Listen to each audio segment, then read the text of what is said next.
Local companies are not really keeping away from regional expansions in terms of e-commerce.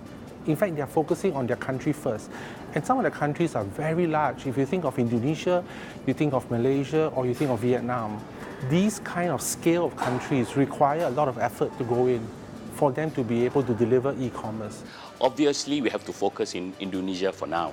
There are too much of this middle income that is growing from 70 million population to 130 million middle income. Obviously, this is where all e-commerce or consumer goods companies should be focusing on. For us, let's say, who are working in the content, we need to fully understand what kind of educational content that we need to serve in other market. And I think that takes time, and that's what makes us a bit hesitant to expand before we are very sure about what we're going to do. Pros and cons, it's much easier and probably also cheaper to focus on Indonesia first in the next few years before going global.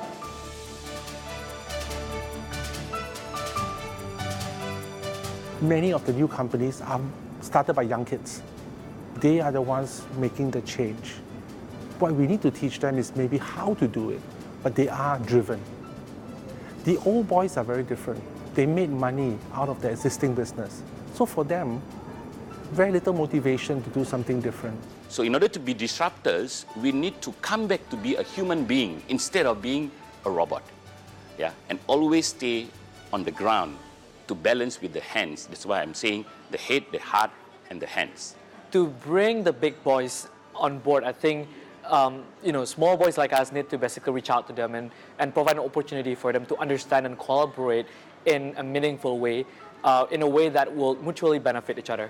Essentially, we need to bring more people, more successful people, to as many people as possible so that people can learn what's the success factors that can actually drive them to be successful.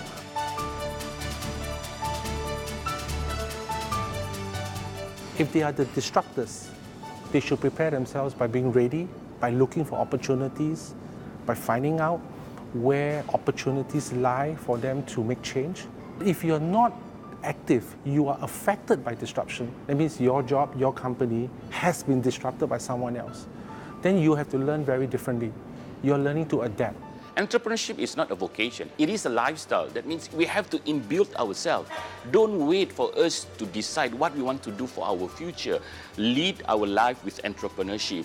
Balance it with the understanding of how much we spend. It's always about investment and not to put it on expenses. I believe that the societies need to move forward from just being a consumer, and not only just being a consumer, but also a responsible consumer who understands about ethics and regulations, to become also a producer. We constantly being paranoid in a good way, meaning that we cannot stay comfort with whatever we are doing at the moment. Even though our business seems good at the moment, keep in mind that anything can be disrupted at any point of time.